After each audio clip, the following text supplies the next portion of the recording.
A good Erev Shabbos to everyone. Welcome back to Turn Friday into Erev Shabbos. So glad that you're here with us. And so sad and sorry that we cannot yet listen to music in order to be able to welcome and celebrate Lekavod Shabbos Kodesh.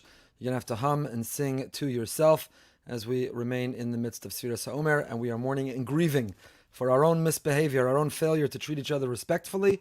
We're working on that. In the meantime, we cannot sing and dance on Erev Shabbos because we are precluded from listening to music. I want to thank our generous sponsors for the Turn Friday into Erev Shabbos series for the year, my dear friends, Mendy and Tzipora Fishman, it's Chus Rechai Rivka and Tzipora Fredel, in memory of Rabbi Lord Jonathan Sachs, Rav Yaakov Tzvi Ben David Aryeh. Also, today's particular class of Turn Friday into Erev Shabbos is generally sponsored by our beloved member Myrna Hirshhorn in memory of her husband Marvin Hirshhorn, Moshe Nassan, on his first year at site. He was a wonderful man, a dear friend, a model member of our community, an icon of how to daven, a really special person, and we miss him terribly. We have been learning Rav Meyer Morgenstern's Bayam Derachecha on Yom Shishi, Friday, how to turn Friday, quite literally, into Erev Shabbos. He is giving us exactly the guide, the path for how to connect with Erev Shabbos. So we've gone through several sections already in terms of shopping and preparing. We've talked about Toameha, the idea of tasting the Erev Shabbos food, the Shabbos food on Erev Shabbos, already transforming an act of eating from a mundane physical act to a holy spiritual and beginning that process Erev Shabbos.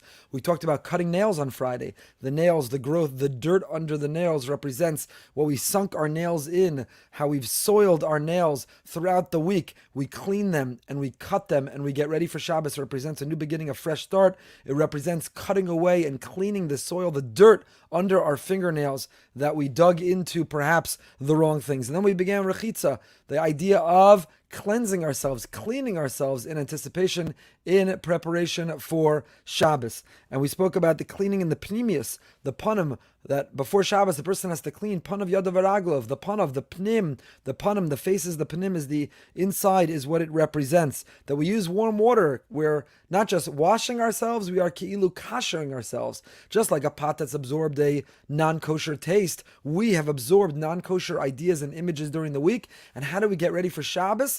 We don't dip in boiling water. We don't pour boiling water. We don't self-clean in an oven.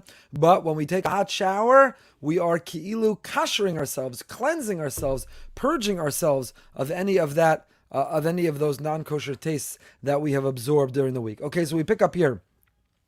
Page Nun Aleph Ravitcha Maya Morgenstern B'Yam Derechecha on Shabbos and Hachana B'Yom Shishi. He writes the following: Kachsha kavanas harachitzahi lahasir es tos haklipas meitanu.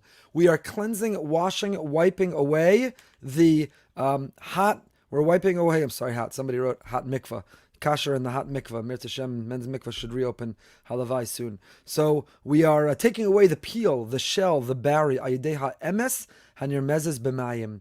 Water represents Torah. Water represents truth. Water, just like it washes away the soil, the dirt, the barrier, so too the truth washes away the illusions and the falsehoods, the lies we tell ourselves, the rationalize. When we rationalize our behavior, the term rationalize stands for rational lies, the rational lies we tell ourselves. A person remembers to the degree that we remember the Almighty and His kindness, the flow of His blessing to us. The more that we are aware and mindful of the truth, the more that we correct, the more we escape living in illusion. The more we remember His involvement and the consequence, His authority, that we report to Him, that we serve Him, then the less that we will be taken, smitten, distracted, and tempted by this world. How do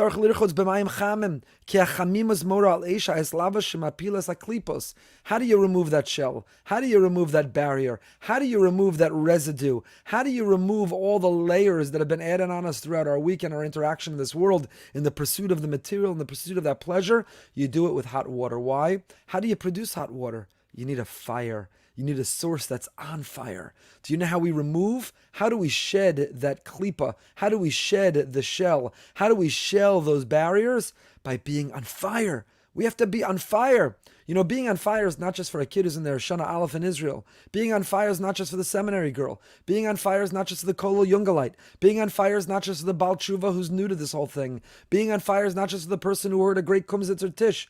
Every one of us, we are responsible and we are capable of turning up the flame, of being on fire, passionate, enthusiastic, excited. And therefore we need to produce that warm water to wash in with the fire of excitement. Don't say, oh, it's another Shabbos. Yes, it's another Shabbos. Another 2 parshios we're reading. Another parak, another chapter of Pirkei Avos of Ethics of Our Fathers we're reading. You got to be on fire. Eish, we got to be on fire. Because the answer, the way to successfully serve in those difficult times, when the layers are being placed upon us, when the shell and the peel are thickening around us, when we feel we're being tested and being challenged, how do we overcome? Where do we find the strength and the endurance and the tenacity and the resolve? You got to wake up and sight that inner fire, fan that flame. That fire burns through, it purges, it removes, it absolutely eviscerates whatever barrier, whatever peel, whatever layer is there. His rizus, alacrity, zeal, enthusiasm, energized, wake up!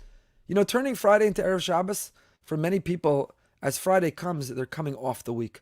Exhausting, running, working. I told the story recently to you about the Pesach Kron tells about the Ganenet, the Cheder Mora, who has the Shabbos Abba, and before he makes Kiddush, this little boy, he says, "Oi, boy, am I tired?" Now he's ready for Kiddush, because that's what he saw his father do every week. Shabbos is not the time that we turn it off. Shabbos is the time that we turn it on. Shabbos is not the time that we relax and let go. Shabbos is the time that we get energized and enthusiastic.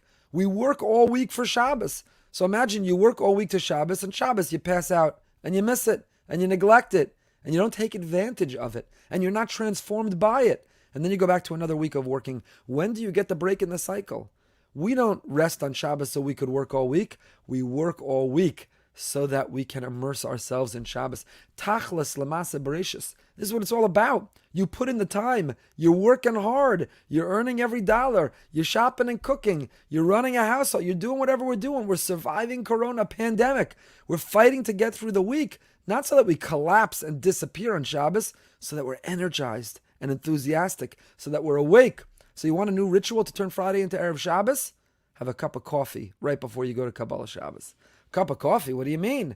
I want to come home, have the meal as quickly as possible, pass out as quickly as possible. Why would I drink coffee? It's going to keep me up. The answer is, you know why you drink coffee? Because it's going to keep you up. We want to be up. Doesn't mean that there's no room for rest on Shabbos. Sheina b'Shabbos, sleeping on Shabbos is wonderful. It's geschmack, it's gewaldig, it's almost as good as the cholent. There's nothing better than a shlof Shabbos afternoon with a belly full of cholent. It's the best, the deepest sleep, the most restful. But that's not all Shabbos. That's not defining our Shabbos. That's not why we count down to Shabbos.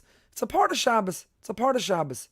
So, therefore, the idea of washing in warm water on Friday afternoon is the image of turning that flame up. So there's a pilot light all week long. It burns inside us. And that pilot light at times is higher, at times is lower.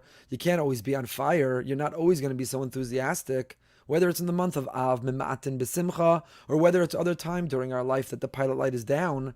But on Friday and Erev Shabbos, turn that pilot light up. Kick it up. That flame has to be fanned. It has to glow. It has to burn bright. It has to be energized. So we specifically wash in warm water. You want to get away the klipa. You want to wash away the shell, the peel. You want to wash away the layers. You want to be able to reveal the light inside us. You want to be able to expose the best us, the truest us, the most on fire us to the world, and it's through fire. Be on fire. Drink that cup of coffee. Prepare that Dvar Torah. Set aside that story. Think of the provocative question. Get pumped. Get psyched for Shabbos. And even if you're not feeling it, fake it till you make it. When you act like you're excited, you'll become excited. We can't, of course, because we're still in Sfira. But turn up that music Friday afternoon. Put a skip in your step. Let the walls of the house be reverberating through the bass of the speaker playing that Erev Shabbos music. Wake up. Turn up that fire. Walk into Shabbos not to pass out. Walk into Shabbos to wake up. To wake up. He says, Rav Vitchemeyer, fake it till you make it. At least externally, live as if you're on fire. Act as if you're on fire, and you will be. Turn up that music. Turn up that fire inside. Drink that cup of coffee. Get pumped, get psyched, wake up, and you will feel it. That's how the shell, the barrier, the klipa, That's how it will fall. V'lo tatziach la'achos banu lahaver chas v'shalom ish ka'as o atzvas. So there's something that's raging inside you. There's something that's going to wake up on a Friday. It could either be anger and rage at your spouse or your child who didn't do the little that you asked them to. All I asked you to do was set the lights. All I asked you to do was collect the Lego. All I asked you to do was take out the garbage. All I asked you to do was bathe the kid. All I asked you to do was set the timer. That's it. And when a person doesn't, or didn't do it on the timetable we expect, then we find that fire, we find that energy to get angry, to yell, to scream, to have conflict. Chas v'shalom, says the Shloah Kadosh, lo sevaru eish b'chol moshvosechem b'yom HaShabbos. You can't get angry when it comes to Shabbos. So there's fire, there's rage, we're capable. The question is, how do we channel it and how do we direct it? Are we on fire for Shabbos, or are we on fire in trying to get ready and scrambling Erev Shabbos? Va'achar harachitza shanu kvar nikiyim b'kol klipa ukfira v'tos yicholon lilbosh bigday Shabbos. And now that you've washed off, we've rinsed off, we have purified, we've immersed, we've scrubbed away the klipa, we've scrubbed away that barrier, we've scrubbed away that shell, we've scrubbed away the negative residue, the stains, the dirt that's come upon us by what we watched or said, where we went or did, what happened in our week. Now that we've been cleansed, now we're ready to change into our big day Shabbos. Now we are worthy. Now we have the honor of donating, of putting on the big day Shabbos. So we'll leave it there for this week. Next week we pick up with Nero Shabbos, preparing the candles and preparing to light them as part of turning Friday into Erev Shabbos. Until next time, my dearest friends, stay happy, stay healthy,